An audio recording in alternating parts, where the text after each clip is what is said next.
NEET preparation का जो सबसे इम्पॉर्टेंट पार्ट है वो है आपकी बायोलॉजी की प्रिपरेशन। और अगर आपने ढंग से बायोलॉजी की प्रिपरेशन कर ली तो 340, 350 और 360 नंबर जो हैं पूरे के पूरे नंबर भी लाए जा सकते हैं। 330 पे भी आ सकते हैं, 340 पे भी आ सकते हैं, 350 पे भी आ सकते हैं। ठीक है, तो कैसे हमें बायोलॉजी की पढ़ाई करनी है, किस तरीके से उसे रिवीजन, क्योंकि देखो एक बार तो सब पढ़ लेते हैं, है ना। फर्स्ट टाइम पे तो पूरा एनसीईआरटी आपको पढ़ना पड़ेगा, लेकिन सेकंड टाइम, थर्ड टाइम और एग्जाम के टाइम पे आप बायोलॉजी को किस तरीके से पढ़ेंगे ये डिफाइन करेगा आपके नंबर कितने आने वाले हैं। तो मेरे साथ हैं वीरेंद्र सिंह, जो कि सफदरजंग मेडिकल कॉलेज, जो वर्धमान महावीर मेडिकल कॉलेज है सफदरजंग के अंदर, वहां पे पढ़ाई कर रहे हैं और इस बार टॉप रैंक्स में थे नीट के अंदर। मैं वीरेंद्र से ये पूछना चाहता हूं कि भाई वीरेंद्र, आप ये बताइए कि बायोलॉजी में आज हम क्या करें ताकि जब पेपर आने वाला हो, जिस समय रिवीजन का टाइम हो, तो हम, जैसे हमने टॉपिक भी लिखा है कि रिवाइज बायोलॉजी इन 20 आवर्स, तो बायोलॉजी को 20 घंटे के अंदर कैसे पूरे 38 चैप्टर्स हैं, यस सर, है ना, 38 चैप्टर्स को 20 घंटे के अंदर कैसे रिवाइज करें। मतलब लगभग आधे घंटे के अंदर एक चैप्टर। कोई छोटे होंगे तो 20 मिनट में भी हो सकते हैं, तो कोई बड़े होंगे तो 40 मिनट में भी हो सकते हैं, लेकिन वो कैसा मेथड है, वो किस तरीके से काम किया जा सकता है कि केवल 20 घंटे के अंदर या 25 घंटे मान लो मैक्सिमम, 20 से 25 घंटे के अंदर हम पूरी बायोलॉजी को रिवाइज कैसे करें।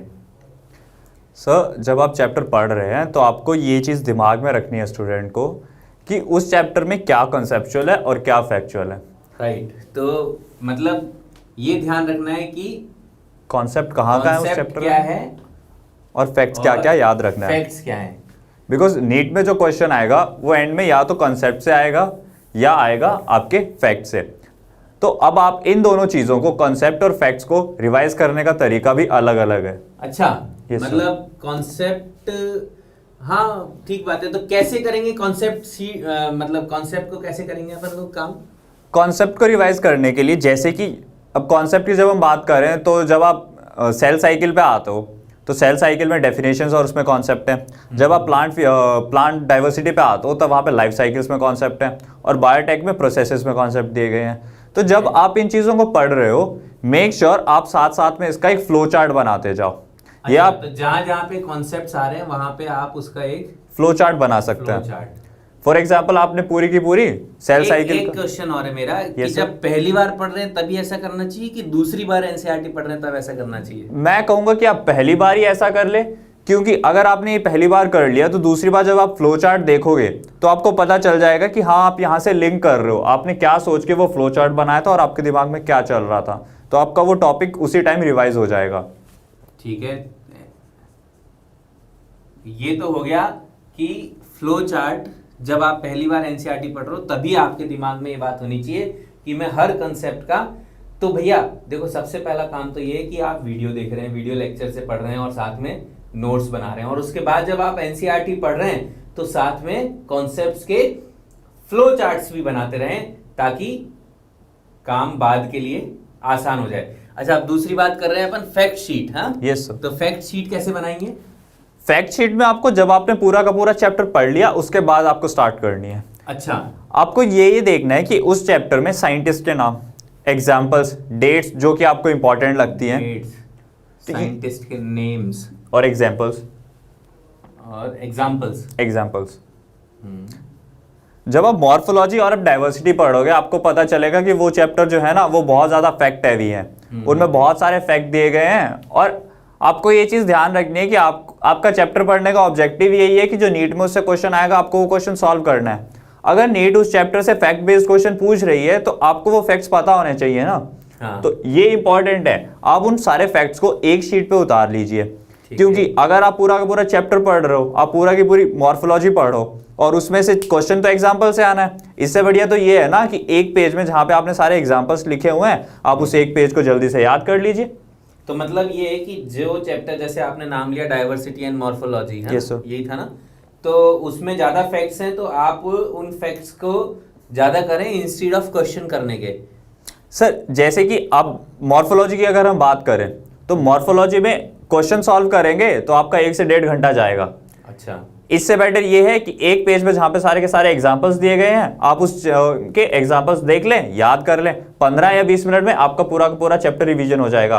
और ये भी जरूरी नहीं है कि जो आपने 1-1.5 घंटे में क्वेश्चन सॉल्व किए वो सारे के सारे एग्जांपल्स को कवर कर देगा। राइट। तो हो सकता है आपके कुछ एग्जांपल्स छूट भी जाए। लेकिन जेनेटिक्स जैसे चैप्टर, बिल्कुल सर, बिल्कुल मैं वहीं आ रहा था। जेनेटिक्स जैसे चैप्टर्स जहां पे बिल्कुल कॉन्सेप्ट अप्लाई होते हैं, और सेल साइकिल जैसे चैप्टर्स जहां पे पूरा का पूरा कंसेप्चुअल चैप्टर दिया गया है, वहां पे क्वेश्चन सॉल्व करने बहुत इंपॉर्टेंट हो जाते हैं, क्योंकि वो क्वेश्चंस ही हैं जो आपके कॉन्सेप्ट्स को फोर्स करेंगे। इसीलिए मैंने पहले कहा कि कॉन्सेप्ट और फैक्ट्स, इन दोनों को आपको अलग अलग तरीके से रिवाइज करना है। तो उन चैप्टर्स में बिल्कुल आप क्वेश्चन सॉल्व कीजिए, और जो जो क्वेश्चन आपको अच्छे लगे, आपको लगे कि हाँ इससे मेरा ये वाला कॉन्सेप्ट जो है वो स्ट्रांग हो रहा है, उन्हें आप मार्क कीजिए।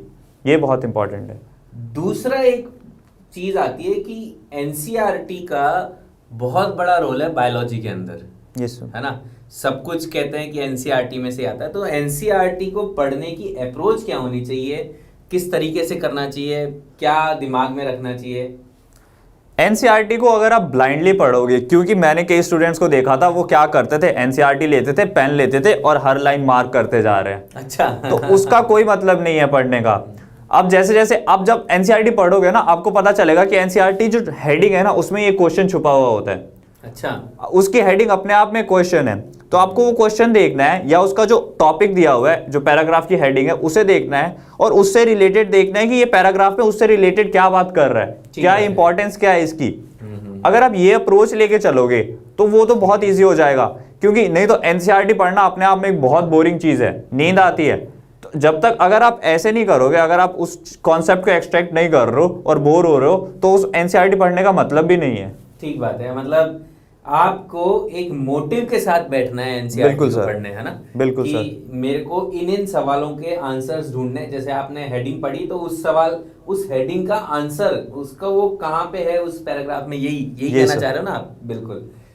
एक बड़ा सवाल और है, वो ये है कि मैक्सिमम बच्चे कहते हैं कि क्या सर सिर्फ एनसीईआरटी से काम हो जाएगा नीट के अंदर, या फिर मुझे कुछ और भी करना पड़ेगा? तो इसके बारे में आपका क्या कहना है? ये अपने आप में एक बहुत बड़ा सवाल है। जब हम प्रिपेयर कर रहे थे, हमें भी यही डाउट आता था कि सर क्या सिर्फ हम भी टीचर्स के पीछे पीछे भाग करते कि सर एनसीईआरटी पढ़ ले, हो जाएगा क्या सिलेक्शन? हाँ।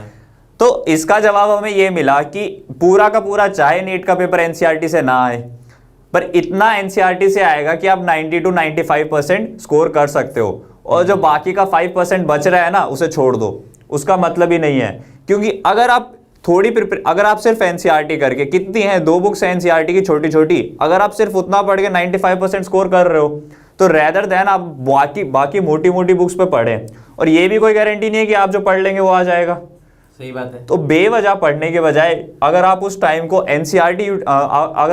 को यूटिलाइज करें एनसीईआरटी पढ़ने में, और एटलीस्ट आप ये 95% तो प्रॉपर सिक्योर करें ना, तो ये ज्यादा इंपॉर्टेंट है कि 340 से 350 नंबर जो है ना, वो एनसीईआरटी से ही आएंगे, एनसीईआरटी से पढ़ के ही आ जाएंगे। साथ ही साथ जो इन्होंने बताया है कि वो जैसे जेनेटिक्स का जो चैप्टर है, उसके अंदर ऐसा नहीं कि सिर्फ पढ़ना ही पढ़ना है, उसके अंदर क्वेश्चंस भी साथ में लगाने हैं। मतलब केवल पढ़ने से काम नहीं होगा, उसके क्वेश्चंस भी आपको करने पड़ेंगे। मेरे को लगता है उसमें आपको वो मार्क भी कर देने चाहिए कि सारे कॉन्सेप्ट्स के क्वेश्चंस आए, करें कि नहीं करें, है ना? Yes sir. आपको ये ध्यान रखना चाहिए कि जब आप क्वेश्चन सॉल्व कर रहे हो तो कोई कॉन्सेप्ट मिस ना हो जाए आपका। ये बहुत इंपॉर्टेंट है। अगर आप जिस बुक को सॉल्व कर रहे हो उसमें एक कॉन्सेप्ट से क्वेश्चन नहीं दिया हुआ, तो मेक श्योर कि आप कोई दूसरी बुक करें, या उस जो दूसरी बुक है उसमें से मार्क कर लें। अपने दोस्त से पूछें कि यार ये जो कॉन्सेप्ट था ना, इससे मेरे को क्वेश्चन नहीं मिला। सही बात है। तो इससे अगर तुझे कोई क्वेश्चन पता है तो मुझे बता दे। तो आपके पास ना लास्ट में एक एग्जांपल से 40 से 50 ऐसे क्वेश्चंस रहने चाहिए जो पूरे के पूरे चैप्टर के कॉन्सेप्ट्स को कवर कर दें, क्योंकि लास्ट में आप इन्हीं क्वेश्चंस पे सॉल्व करोगे। आप 200 से 250 क्वेश्चन नहीं सॉल्व करने वाले। आप वो देखिए ना कि नीट में अब 1 हफ्ता पड़ा है और आपको नीट के लिए प्रिपेयर करना है। अब उस पॉइंट ऑफ टाइम पे आप क्या करना चाहते हो? सही बात है, सारे चीजें तो कर नहीं सकते, तो नहीं कर आपको फोकस्ड होके काम करना है। और सिर्फ 20 घंटे में तो अगर आप ये कॉन्सेप्ट शीट को ढंग से बना पाते हैं और फैक्ट शीट को ढंग से बना पाते हैं, जिसमें हर चैप्टर के अंदर जो इंपॉर्टेंट फैक्ट्स हैं उनको लिखा है, और यहाँ पे पूरा फ्लो चार्ट बनाया है कॉन्सेप्ट्स का कि किस किस तरीके से चीजें आगे बढ़ रही है, तो आप एक चैप्टर को लगभग आधे घंटे के अंदर खत्म कर पाओगे एंड टाइम के लिए। और देखो ये इतना इंपॉर्टेंट है, इतना इंपॉर्टेंट है कि अगर आप इस तरीके से नहीं कर पाते हो तो एंड में आपको कॉन्फिडेंस ही नहीं आएगा, क्योंकि आपका रिवीजन ही नहीं हुआ। कंप्लीट नहीं हो पाएगा, क्योंकि 200-250 सवाल तो कर नहीं सकते, और जब 200-250 सवाल नहीं कर सकते तो फिर कॉन्फिडेंस आएगा नहीं। तो इसलिए ये बात गांठ मान लो कि इस तरीके से मैं काम करूंगा। देखो बच्चों, हम ऐसे बहुत सारे और तरीके आपको बताएंगे, उन टॉपर्स से मिलवाएंगे, उन टॉपर्स के जो एक्सपीरियंस है, इनका पर्सनल जो एक्सपीरियंस है वो आपके सामने रखेंगे, ताकि आपका सिलेक्शन हो सके। और इसलिए जुड़े रहिए हमारे चैनल के साथ। neetprep.com वेबसाइट पे भी जाइए, वहां पे बहुत सारे क्वेश्चंस आपका इंतजार कर रहे हैं। हम लोगों ने क्वेश्चन बैंक पूरा ओपन कर रखा है, सब लोग देख सकते हैं। और तो और उसके अंदर सॉल्यूशंस भी हैं साथ में जुड़े हुए, किसी को कोई प्रॉब्लम है तो वो सॉल्यूशंस भी उसमें साथ में देख सकता है। और इस चैनल को लाइक करिए, सब्सक्राइब करिए और इस वीडियो को शेयर करिए, ताकि और सबका भी भला हो सके, सब लोगों का फायदा होना चाहिए। ऐसा नहीं है कि नॉलेज सिर्फ एक ही जगह पे आके अटक जाए। ठीक है, तो चलिए, आप सब लोगों की तैयारी बहुत अच्छी चल रही होगी, और अच्छा करते रहें। हम लोग आपके लिए बताते रहेंगे कि कैसे और बेटर तैयारी करनी है। All the best.